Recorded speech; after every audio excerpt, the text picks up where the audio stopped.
হযরত ইব্রাহিম আলাইহিস সালাম কওমের লোকদেরকে যখন রাত এবং দিনের মধ্যে দিনের দাওয়াত দেয়, কওমের লোকেরা শুনে না। এক পর্যায়ে হযরত ইব্রাহিম আলাইহিস সালামকে চূড়ান্ত লেভেলের হযরত ইব্রাহিমকে আগুনের মধ্যে ফেলে তারা মারার চিন্তা করে নিল। চূড়ান্ত সিদ্ধান্ত অনুযায়ী তারা লম্বা কাঠখড়ি জোগাড় করে হযরত ইব্রাহিম আলাইহিস সালামকে লম্বা সময় পর্যন্ত আগুনের মধ্যে তারা নিক্ষেপ করে হযরত ইব্রাহিমকে মেরে ফেলবে। এমন এক পর্যায়ে আল্লাহু আকবার, খেয়াল করে দেখেন ইব্রাহিম আলাইহিস সালামের ঈমান কত মজবুত ছিল রে মুসলমান। হযরতে জিবরাইল চলে আসলেন, আসার পরে ডাক দিয়ে বললেন, ইব্রাহিম আমি কি আপনাকে সাহায্য করতে পারি? আল্লাহু আকবার, ঈমানের তাজাল্লি কেমন ছিল!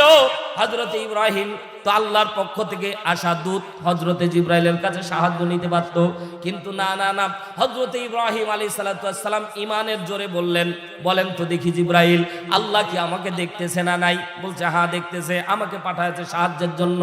হযরতে ইব্রাহিম আলাইহিস সালাম ডাক দিয়ে বললেন, ভাই জিবরাইল, আল্লাহ যদি আমারে দেখে এটাই আমার জন্য যথেষ্ট, তোমারে সাহায্য করা লাগবে না। কারণ নিজ চোখের সামনে খেয়াল করে দেখেছে, এ বাজান আপনি আমি যখন বিপদের মধ্যে পড়ি, মাইনুদ্দিন ভাই যখন সেন্টারের মধ্যে বিপদের মধ্যে পড়ে, তখন সর্বপ্রথম মাইনুদ্দিন ভাই তার বাবা মার দিকে তাকাবে। বাবাই দেখতেছে চরকির প্রধান দায়িত্বে বাবা দাঁড়িয়ে আছে। বাবা হযরত ইব্রাহিমকে আগুনে ফেলার জন্য বাবাই প্রধান দায়িত্বশীল। হযরত ইব্রাহিম চোখের পানি ছেড়ে ডাক দিয়ে বললেন, আল্লাহ রে, আমাকে আপনি সাহায্য করবেন। যদি আপনি সাহায্যকারী না হন, আগুনের মধ্যে আমারে পুড়ে যেতে হবে, কোনো আপত্তি নাই। তারপরেও নমরুদের ব্যাপারে আপোষহীন ভাবে আপনার দরবারে দোয়া করি, আল্লাহ আমাকে আপনি সাহায্য দান করেন।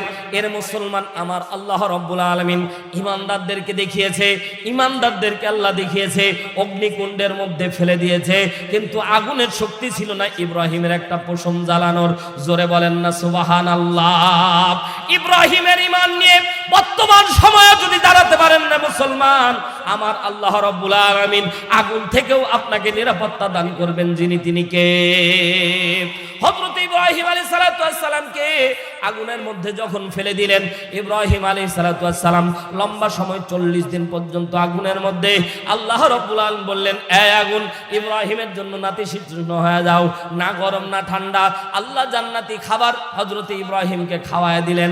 আল্লাহ রাব্বুল আলামিন 40 দিন পর যখন ইব্রাহিম আলাইহিস সালামের আগুন থেকে যখন মুক্তি পেলেন, খুশি হয়ে হযরত ইব্রাহিম আলাইহিস সালাম 4 রাকাত নফল নামাজ আদায় করেছিল।